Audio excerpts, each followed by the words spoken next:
Welcome to this explainer. So today we're diving into some recent travel insights from a comprehensive June 2026 report to finally settle a massive debate about Taiwan's historic gold mining town. We're talking about Jiufen, right out there in the Rifeng district of New Taipei City. If you're planning a trip to Taiwan, this is the one destination that just constantly divides opinions. People either love it or they absolutely hate it. So let's look at what the travel data and expert consensus actually say to help you get the absolute most out of your visit. Okay, let's really dive into this. You've definitely seen the stunning photos online, right? The misty stone stairways, those red lanterns glowing against the twilight, the expansive sea views from traditional balconies. It literally looks like a dream. But the question that constantly pops up on travel forums is this: does this destination actually live up to all that hype? Or is it just some overhyped tourist trap that's going to totally drain your patience? Well, the straightforward verdict from our sources is a resounding yes. It is absolutely worth visiting for most travelers. But, and this is a big but, there is a massive asterisk here. That yes comes with some pretty strict conditions regarding your timing. What the travel data actually shows us is that the destination itself isn't the problem at all. It's how and when people choose to visit it. We have this quote from heritage writer Yehliu that brilliantly illustrates our core thesis right from the jump. She deeply understands the region, and she says, "When friends ask if Jiufen is worth it, I ask one question back. Can you stay until the lanterns come on? If yes, go without hesitation." She hit the nail right on the head. The true appeal of this town hinges almost entirely on whether your itinerary allows you to stay for dusk. If you can't, honestly, her advice is that your time in Taipei might actually be better spent elsewhere. Section 1. The magic, Jiufen's atmosphere. Let's look at what makes it so famous in the first place. Jiufen earns its fame purely on its unique blend of sensory experiences. Honestly, very few places near Taipei pack so much mood into such a small space. You have those iconic lantern-lit stone stairways. You have the signature experience of just sitting on a balcony with a slow tea set, taking in those expansive sea views. You can really feel the deep gold rush history in the lanes, along with its cinematic legacy from films like A City of Sadness. And of course, there's Jiufen Old Street, which is absolutely packed with those famous taro balls and a dense run of incredible street snacks. Section 2. The Midday Tourist Trap. Avoid the scrum. Here is how to avoid the madness when the idealized dream crashes into harsh reality. Let's contrast the two extremes here. If your only option is a packed midday weekend, arriving in a giant coach crush at noon, rushing through the rain, literally shoulder to shoulder with thousands of others, racing a ticking clock, you're going to absolutely hate it. It's a total scrum. But arrive late afternoon on a weekday, stay for those lit lanterns, and experience the quiet sea views, well, it's the exact same town, but a completely different universe of an experience.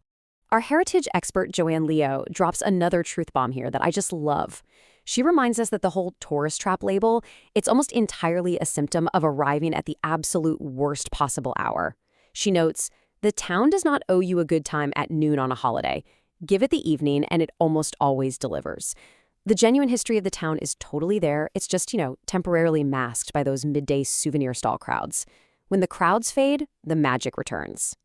Section 3. Is it for you? Let's break down the traveler verdict to see how this fits your specific travel style. You've got to be honest about your trip here. First-time visitors to Taiwan or massive food lovers, it's a resounding yes for you. The signature sights and street snacks are top tier. Photographers, strongly yes for those misty dusk shots. But pay close attention to the deal breakers. If you are highly crowd-averse, you absolutely must go off-peak. Short on time? Don't even try to squeeze it in. It eats up half a day easy. And if you're looking for a completely untouched, perfectly quiet village, it's a hard no. Really, there's zero shame in skipping it if it doesn't align with your vibe.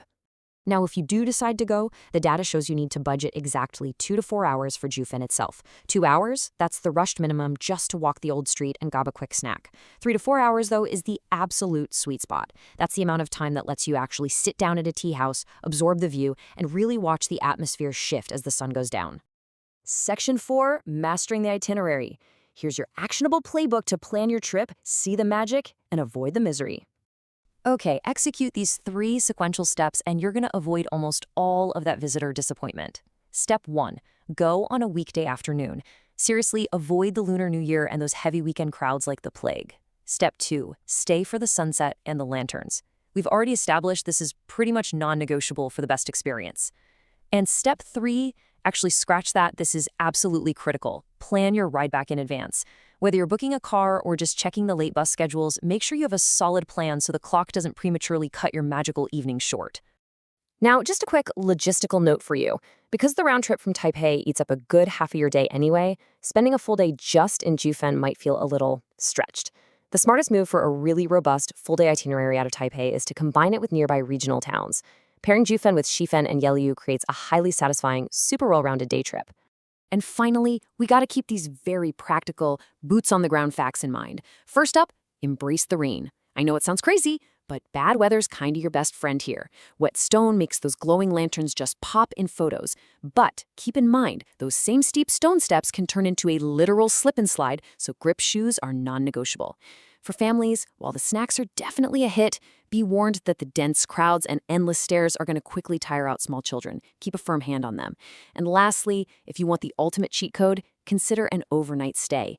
This unlocks the perfectly quiet late evenings and early mornings that day trippers literally never get to see.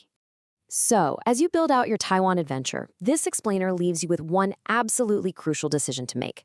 You know the facts, you've seen the data, and you totally understand the geography of the crowds now. So, what's it going to be? Are you going to try and squeeze it in, rush the stone steps, and become just another frustrated tourist in the midday coach crush? Or will you plan ahead, respect the natural rhythm of the town, and let the evening deliver the magic?